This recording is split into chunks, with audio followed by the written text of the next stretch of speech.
Halo guys, nama aku Septi. Halo guys, nama aku Andi. Halo guys, nama aku Ken. Hai. Assalamualaikum. Halo guys, kami dari kelompok 5. Ada guru, ada siswa.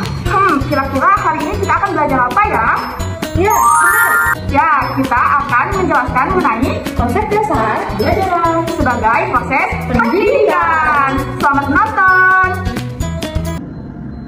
Nah, sebelum kita mengetahui proses pembelajaran itu seperti apa sih, tentunya kita harus mengetahui dulu ya makna pembelajaran itu seperti apa. Jadi, pembelajaran adalah proses antara guru, siswa, dan sumber belajar lainnya yang nantinya akan memudahkan pembelajaran siswa dengan baik. Ada tujuan pembelajaran. Menurut Tandianto, tujuan pembelajaran yaitu untuk meningkatkan kemampuan, keterampilan, pengetahuan, sikap-sikap yang baik yang harus dilaksanakan oleh siswa di kehidupan sehari-hari.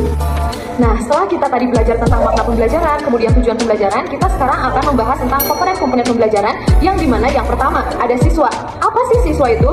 Nah, jadi siswa itu adalah anak yang sedang belajar dan bersekolah di dalam suatu institusi pendidikan. Yang kedua ada guru. Guru itu adalah suatu tenaga pendidik yang dimana bertugas untuk mengajarkan, kemudian menilai dan memberikan evaluasi kepada peserta didik. Kemudian yang ketiga ada tujuan pembelajaran. Tujuan pembelajaran sendiri itu yang tentunya adalah sesuatu yang ingin dicapai setelah terjadinya proses pembelajaran. Kemudian yang keempat ada alat pembelajaran. Alat pembelajaran itu adalah suatu bahan yang nantinya itu dapat membantu guru dalam proses kegiatan belajar mengajar di dalam suatu kelas. Nah, sekarang yang kelima nih. Yang kelima apa coba? Nah, jadi yang kelima ada materi pembelajaran, yang dimana materi pembelajaran itu adalah bahan atau substansi yang disusun secara sistematis yang nantinya itu tentunya membantu seorang guru dalam melaksanakan suatu pembelajaran. Kemudian yang keenam ada metode pembelajaran. Tentunya teman-teman juga mungkin sudah tahu ya metode pembelajaran. Jadi metode pembelajaran itu adalah cara yang dilakukan oleh seorang guru untuk menyampaikan materi kepada peserta didik. Kemudian yang terakhir nih, yang ketujuh ada evaluasi, yang dimana evaluasi itu adalah proses menilai dan mengukur sejauh mana kemampuan siswa setelah melaksanakan proses pembelajaran. Nah, selanjutnya itu ada konsep persiapan pembelajaran. Konsep persiapan pembelajaran ini ada 7 macam ya teman-teman. Yang pertama yaitu ada persiapan pembelajaran.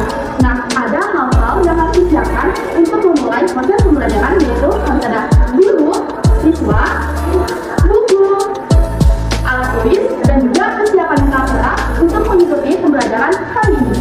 Yang kedua, konsep pembelajaran yang kedua yaitu pengertian. Caranya dengan apa? Contohnya caranya bisa dengan menggunakan PPT yang menarik yang dapat menarik perhatian siswa, bisa juga dengan menggunakan alat-alat pembelajaran yang menarik, ataupun dengan cara bermain yang sesuai dengan materi tersebut.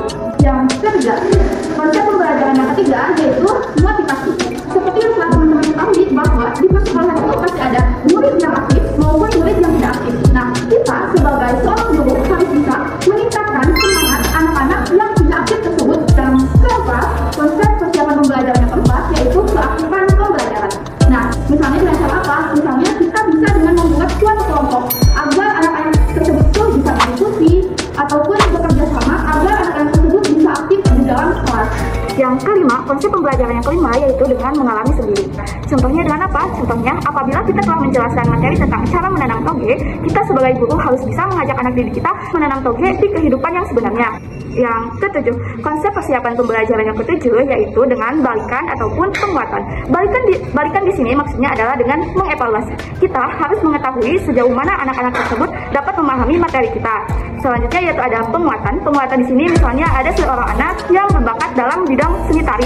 Kita sebagai seorang guru harus bisa memotivasi dan mendorong anak tersebut untuk meningkatkan kemampuannya di bidang tari tersebut. Oke, selanjutnya di sini saya akan menjelaskan komponen pembelajaran. Komponen pembelajaran itu ada 7 ya. Apa aja sih? Yang pertama ada konstruktivisme, yaitu di mana peserta didik mencari ide-ide yang baru dan pengetahuan yang baru, lalu ide tersebut diterapkan dan peserta didik mencari strategi pembelajaran yang efektif untuk dirinya sendiri. Yang kedua ada inquiry. Inquiry itu di mana peserta didik harus berpikir kritis dan berpikir nyata ya. Yang ketiga ada learning community. Learning community itu apa ya teman-teman? Ya, benar, pembelajaran secara berkelompok untuk meningkatkan jiwa sosial dan komunikasi peserta didik. Yang keempat ada questioning. Questioning itu kan bertanya ya. Yang kelima ada modeling, di mana peserta didik meniru guru. Yang keenam ada reflection, di mana guru berintrospeksi diri, apakah pembelajarannya sudah baik atau belum, sudah maksimal atau belum. Dan yang terakhir, yang ketujuh, yaitu authentic assessment, yaitu penilaian terhadap keterampilan, pengetahuan peserta didik.